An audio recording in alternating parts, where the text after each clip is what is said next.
తాకట్టులో ఉన్న బంగారాన్ని విడిపించి ఆ రోజు ఆన్లైన్ రేటుకే మేము కొంటాం. Sharma gold company. నమస్తే, వెల్కమ్ టు సుమన్ టీవీ. ప్రస్తుతం మనతో పాటు పోతులూరి వీరబ్రహ్మేంద్ర స్వామివారి ఉపాసకులు, కాలజ్ఞాన ప్రవచనకర్త, ప్రాచీన సంఖ్యాశాస్త్రం మరియు గవ్వ ప్రశ్నాశాస్త్రం నిపుణుడు కృష్ణమాచార్యులు గురువు గారు ఉన్నారు. వారితో మాట్లాడదాం. గురుగారు నమస్కారం అండి. జై వీరబ్రహ్మ జై గోవిందబాంబ జై. నమస్కారం అమ్మ. వైఎస్ రాజశేఖర రెడ్డి గారి కుమార్తె, వైఎస్ఆర్టీపీ పార్టీ అధ్యక్షురాలు వైఎస్ షర్మిల గారి జాతకం ఏమిటో తెలుసుకోవాలనుకుంటున్నాం గవ్వల పంచాంగం ద్వారా. ముందుగా ఆవిడ జాతకం ఏ విధంగా ఉంది, అలాగే వారి జాతకం రీత్యా పార్టీ భవిష్యత్ ఏంటండి అసలు తెలంగాణలో, ఈ వివరాలు గవ్వల పంచాంగం ద్వారా తెలుసుకోవచ్చు అంటారా? తప్పకుండా. శివాయ బ్రహ్మణే నమః, వీరబ్రహ్మేంద్ర స్వామినే నమో నమః. ఓం హ్రీం క్లీం శ్రీం శివాయ బ్రహ్మణే నమః, వీరబ్రహ్మేంద్ర స్వామినే నమో నమః. ఇది రాహు సంబంధమైనటువంటి ఫలితం. వైఎస్ షర్మిల గారు గతంలో ఇప్పుడు వైఎస్ఆర్టీపీగా తెలంగాణలో అడుగు పెట్టక మునుపు ఓదార్పు యాత్ర పేరుతో జగన్మోహన్ రెడ్డి గారు మొదలుపెట్టినటువంటి కార్యక్రమాన్ని దాన్ని పూర్తి చేసి అంటే పార్టీ జవసత్వాలు లేనటువంటి సందర్భంలో తాను ఒక్కటే వెళ్ళి ఈనాడు అక్కడ పార్టీ అధికారంలో ఉందన్న, గతంలో ప్రతిపక్షంలో బలంగా ఉంది అన్న దానికి ప్రత్యేకమైనటువంటి కారణంగా షర్మిల గారిని మనం చెప్తాం. కానీ వచ్చినటువంటి ఫలితం మాత్రం రాహు సంబంధమైనటువంటి ఫలితం. తెలంగాణకు సంబంధించినటువంటి భవిష్యత్ రాజకీయాల్లో తాను ముఖ్యమంత్రిని కావాలన్నటువంటి ఆలోచనతో ఆవిడకుంది. గతంలో ఎన్నో సందర్భాల్లో వైఎస్ రాజశేఖర రెడ్డి గారి గురించి విశేషవత్నంగా ఆవిడ చెప్పినటువంటి ఆ కుటుంబంలో వారి సోదరులు మాన్యశ్రీ ముఖ్యమంత్రి వర్యులు వైఎస్ జగన్మోహన్ రెడ్డి గారు ఇప్పటికీ ఆంధ్రప్రదేశ్లో వారి పార్టీ అధికారంలో ఉంది, వారు ముఖ్యమంత్రిగా ఉన్నారు. కానీ షర్మిల గారి యొక్క జాతక రీతిగా వెనువెంటనే తాను అనుకున్నటువంటి ఫలితాలని సంపూర్ణంగా పొందే అవకాశం ఇప్పటికిప్పుడు లేదు. షర్మిల గారికి సంబంధించిన స్థితిగతుల్లో ప్రశ్నాశాస్త్రాన్ని అనుసరించి చూస్తే ఇది రాహు సంబంధమైనటువంటి ఫలితం. అంటే ఊహాజనితమైనటువంటి ఆలోచనలు ఎక్కువగా ఉంటాయి. తాను ఏదో సాధించగలనన్నటువంటి విశ్వాసం చేత తాను చేసినటువంటి ప్రయత్నాల్లో తాను అనుకున్నటువంటి రిజల్ట్ని, ఆ ఫలితాన్ని పొందలేకపోవచ్చు. సుమారు 40 స్థానాల్లో వీళ్ళు ఒక సరైనటువంటి బలాన్ని నిరూపించుకునేటువంటి ప్రయత్నం చేస్తారు. 1 నుండి 4 స్థానాల్లో విశేషవంతంగా గెలిచే అవకాశాలు కూడా కనపడుతున్నాయి. 4 సంఖ్య కలిగినటువంటి స్థానాలు అంటే 4, 13 ఈ స్థానాల్లో వాళ్ళు టఫ్ ఫైట్ నుంచి అవకాశం ఉంది. ఒక 4 స్థానాలు అంటే 1 నుంచి 4 స్థానాలు గెలిచేటువంటి అవకాశాలు కూడా వీరి యొక్క జాతకంలో మనం చూసేటువంటి అవకాశం ఉంది. ప్రత్యేకించి షర్మిల గారు ఎక్కడి నుంచి పోటీ చేస్తారన్నటువంటి ఆలోచన కూడా చాలా మందికి ఉంటుంది. ఒకవేళ తెలంగాణలో వైఎస్ఆర్టీపీని పెట్టారు, ప్రతి గడప గడపకు కూడా వారు వెళ్తున్నారు, పాదయాత్ర చేస్తూ ఉన్నారు. ఇప్పటికి నాకు తెలిసి 3000 కిలోమీటర్ల పాదయాత్ర వరకు చేసినట్టుగా మనం చూస్తూ ఉన్నాం. మరి వైఎస్ షర్మిల గారికి ఒక కాన్స్టిట్యున్సీ, ఒక నియోజకవర్గం అన్నటువంటిది అవసరం ఉంది. మరి ఏ నియోజకవర్గం నుంచి వారు పోటీ చేస్తారనేటువంటి అంశాన్ని కూడా ప్రశ్నాశాస్త్రాన్ని అనుసరించి మనం ముందే ఊహించేటువంటి ప్రయత్నాన్ని చేయొచ్చు. ఇది రాహు సంబంధమైనటువంటి ఫలితం. రాహు ఉత్పత్తి కారకుడు, పరిశ్రమలకి ఉత్పత్తి రంగాలకి మూలమై ఉన్నటువంటి వారు. ప్రత్యేకించి నైరుతి అన్నటువంటి ఒక దిక్కుకి ఈయన అధిపతి స్వరూపంగా మనం చెబుతాం, లేదా సరిహద్దు ప్రాంతంగా మనం చెబుతాం. రాహుకి అధిదేవతా స్వరూపంగా ఎవరిని చెప్తామంటే అమ్మవారి స్వరూపాల్లో దుర్గాదేవిని, శక్తి స్వరూపమైనటువంటి అమ్మవారిని అధిదేవతా స్వరూపాలుగా మనం చెబుతూ ఉంటాం. ఈ లెక్కన మనం తీసుకుంటే షర్మిల గారు ఎక్కువ మంది కార్మికులతో కూడినటువంటి వ్యవస్థకి దగ్గరగా ఉన్న ఒక ప్రాంతం, లేదా వేరే రాష్ట్రానికి సరిహద్దుగా ఉన్నటువంటి ఒక భూభాగం, ఆ భూభాగానికి సమీపమైనటువంటి చోట ఒక విశేషవంతమైనటువంటి అమ్మవారి యొక్క క్షేత్రం ఉండేటువంటి ప్రాంతం. వీటిని క్రోడీకరించి మనం చెప్పొచ్చు. ఈ విషయాన్ని మనం చెప్పచ్చా? తప్పకుండా చెప్పండి.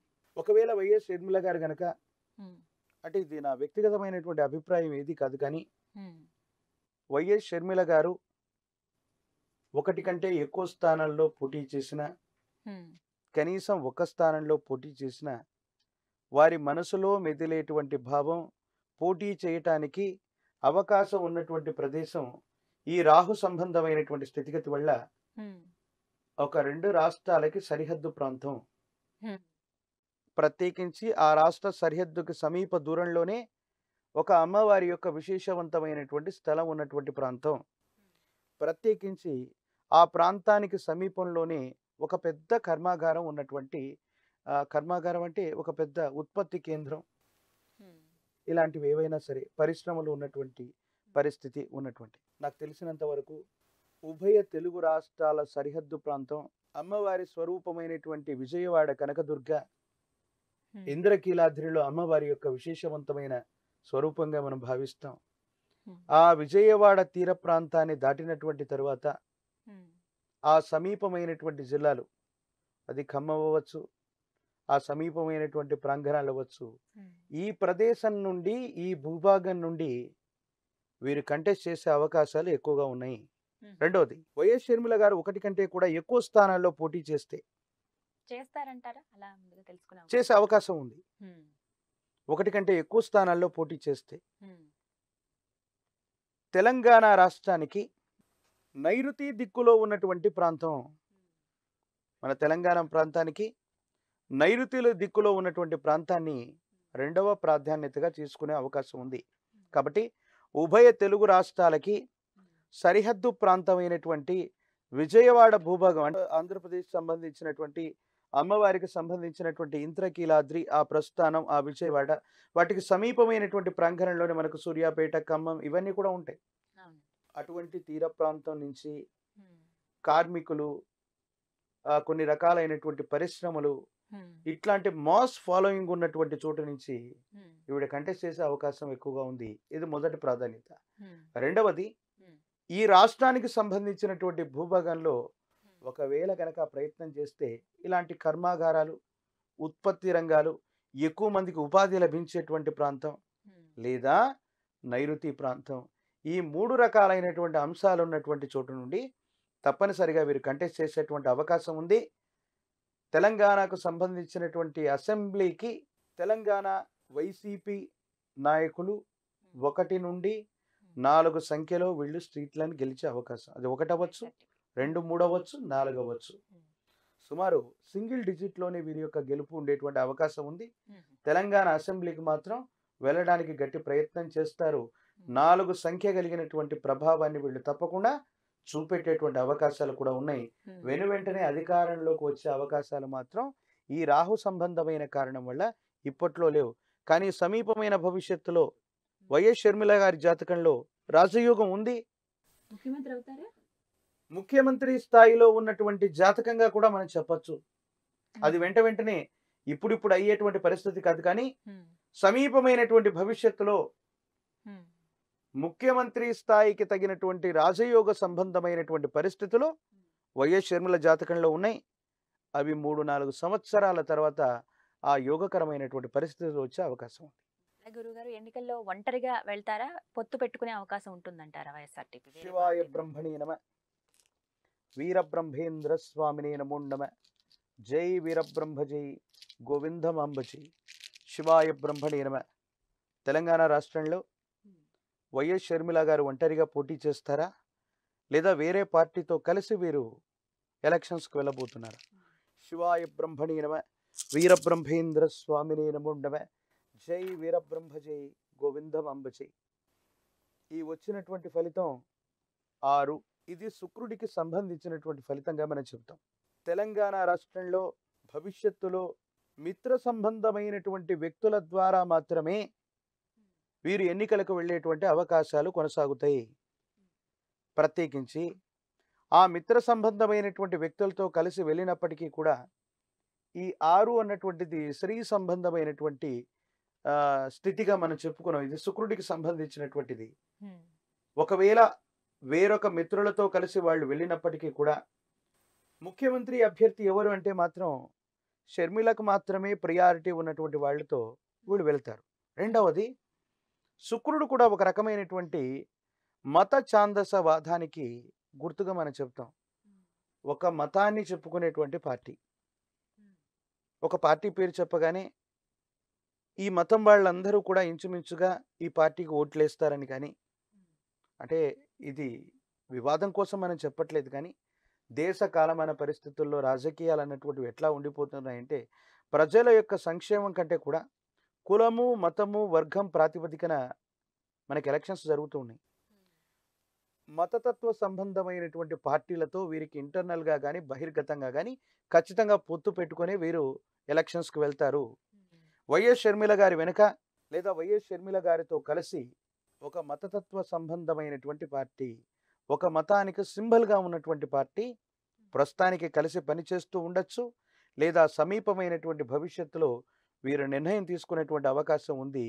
దీని ద్వారా వైఎస్ షర్మిల గారి యొక్క గ్రాఫ్ కూడా కాస్త పెరుగుతుంది. అంటే లాభదాయకం, ఇద్దరికి కూడా లాభదాయకమైనటువంటి అంశంగానే మనం చెప్పచ్చు.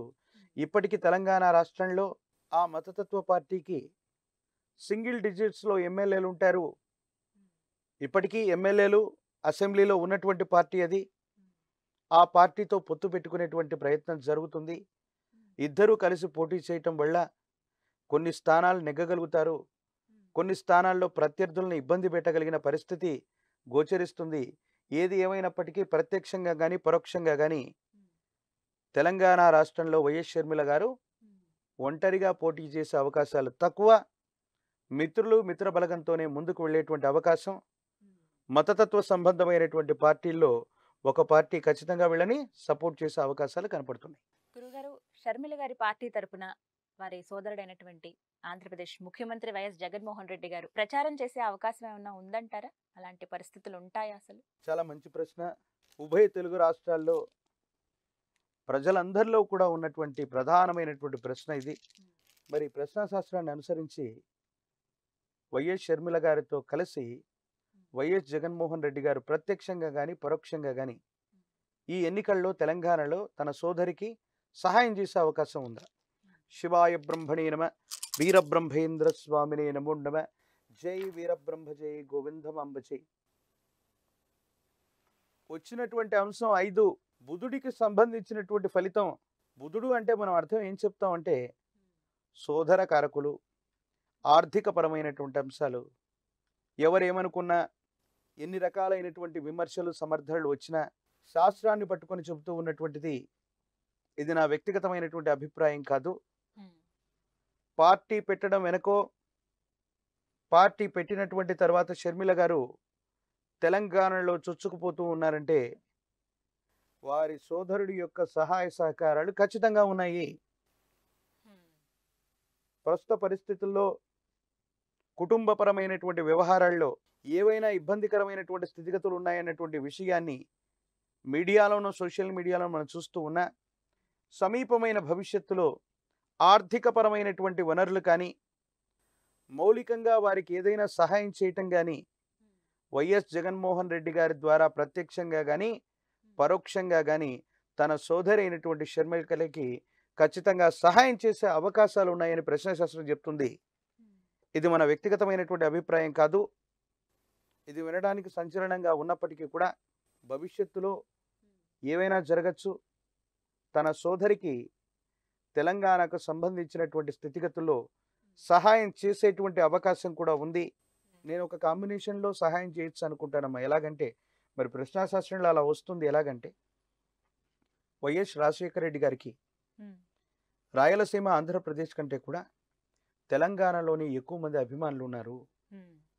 ఆనాడు ఓదార్పు యాత్ర మొదలుపెట్టినటువంటి సందర్భంలో వైఎస్ జగన్మోహన్ రెడ్డి గారికి వ్యతిరేకంగా కేంద్రం వ్యవహరిస్తే కొండా సురేఖ గారు అనుకుంటా మొట్టమొదట నైతికమైనటువంటి మద్దతుని ఈ తెలంగాణ పరిసర ప్రాంతాల నుంచి వారు ఇవ్వటం, ఆవిడకు సంబంధించినటువంటి స్థితిగతుల్లో ఎన్ని సమస్యలు వచ్చినప్పటికీ కూడా వైఎస్ జగన్మోహన్ రెడ్డి గారికి వెన్నంటే ఉన్నటువంటి పరిస్థితులు మనం చూస్తున్నాం. ఏది ఏమైపోయినా దేశ కాలమాన పరిస్థితులను బట్టి తన సోదరి షర్మిల గారికి వైఎస్ జగన్మోహన్ రెడ్డి గారు తప్పనిసరిగా మాన్యశ్రీ ముఖ్యమంత్రి వర్యులు సమీపమైన భవిష్యత్తులో తెలంగాణ ఎన్నికల్లో ప్రత్యక్షంగానో పరోక్షంగానో సోదరికి సహాయం చేస్తారు. ఈ సహాయం వల్ల పార్టీ మనుగడలోకి వచ్చే అవకాశాలు కూడా సుస్పష్టంగా కనపడుతున్నాయి. అంటే వారు గెలుచుకున్న స్థానాలను బట్టి అప్పుడున్న పరిస్థితులు బట్టి చూస్తే కింగ్ మేకర్ అయ్యే ఛాన్స్ ఏమైనా ఉందంటారా? 2023వ సంవత్సరంలో తెలంగాణకు సంబంధించిన భవిష్యత్ రాజకీయాల్లో వైఎస్ షర్మిల గారి యొక్క పార్టీ ఒక పార్టీ గెలవటానికి ఓ పార్టీ ఓడిపోవటానికి కారణమవుతుంది. దాని కింగ్ మేకర్గా మనం అనుకోనక్కర్లేదు. సింగిల్ డిజిట్కి మాత్రమే పరిమితమయ్యే అవకాశం ఉంది.